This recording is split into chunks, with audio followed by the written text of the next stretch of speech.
કેમ છો મારા ગુજરાતી મિત્રો? તો આજ જવાનું છે આપણે દ્વારકા. જો ગાડી પણ આપણે તૈયાર છે અને નીકળવાના છીએ. હમણે કલાક ચોડેક નીકળવાના છે. અને આ છે જયપાલસિંહ અને આ બાજુ છે અર્જુનસિંહ. જો આ છે હું, દેવભા, દેવેન્દ્રસિંહ અને જયરાજસિંહ. અમે બધા જઈએ છીએ. જો ને પોકી ગયા અમે હળવદ.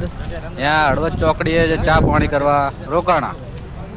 અને એથી આગળ ધ્રોલ થી ટંકારા વચ્ચે એક હોટલ આવે છે ચાની. પાછા અહીંયા રોકાણ આવે ચા પીવા. જો એ ચા સરસ બનાવે છે. અમારા દેવેન્દ્રસિંહ કહેતા કે લતીફપુરા થી આગળ જે ચા બને એ જોરદાર બને છે. એટલે અહીંયા ચા પાણી કરવા અમે રોકાણા. આ જો ચા ની મજા લઈ રહ્યા છે દેવેન્દ્રસિંહ, અર્જુનસિંહ, જયપાલસિંહ.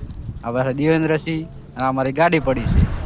અને આવી ગયા છે રાધે કૃષ્ણ ગાર્ડન રેસ્ટોરન્ટ, જે ખંભાળિયા થી પેલા આવે છે અને જામનગર ને ખંભાળિયા વચ્ચે છે આરી હોટલ.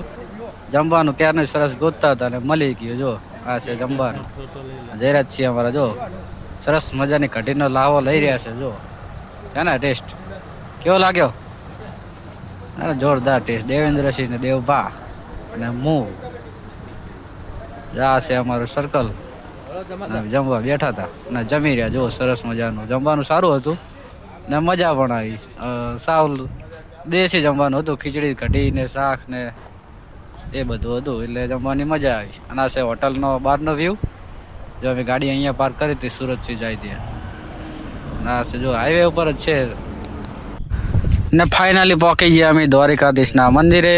સવારના 5:30 વાગ્યા છે અને હવે અમે નીકળીએ છીએ દ્વારકાધીશના દર્શન કરવા. તો જુઓ બીજા ભાગને પૂરા દર્શન. તો ફાઇનલી દ્વારકાધીશના દર્શન કરવા અમે નીકળી ગયા.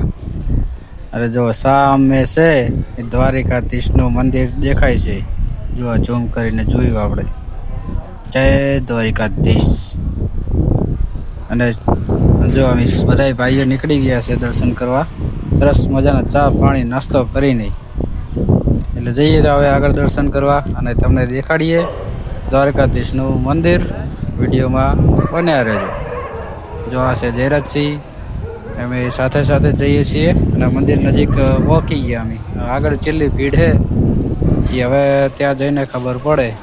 બાકી તો જય દ્વારકાધીશ છે. હાલ તો ફૂલ ટ્રાફિક છે દ્વારકાધીશનું. અને વિડીયો પણ બહુ આગળ નહીં જવા દે, કેમેરા ને ફોન ને બધું. એટલે આપણે ફોન ને બધું લોકરમાં મૂકી દીધું હતું. અને જો આપણા દર્શન તો થઈ ગયા સરસ મજાના. ફોન ને એલાઉડ નહોતું એટલે આપણે વિડીયો બનાવવાનો ના આવ્યો.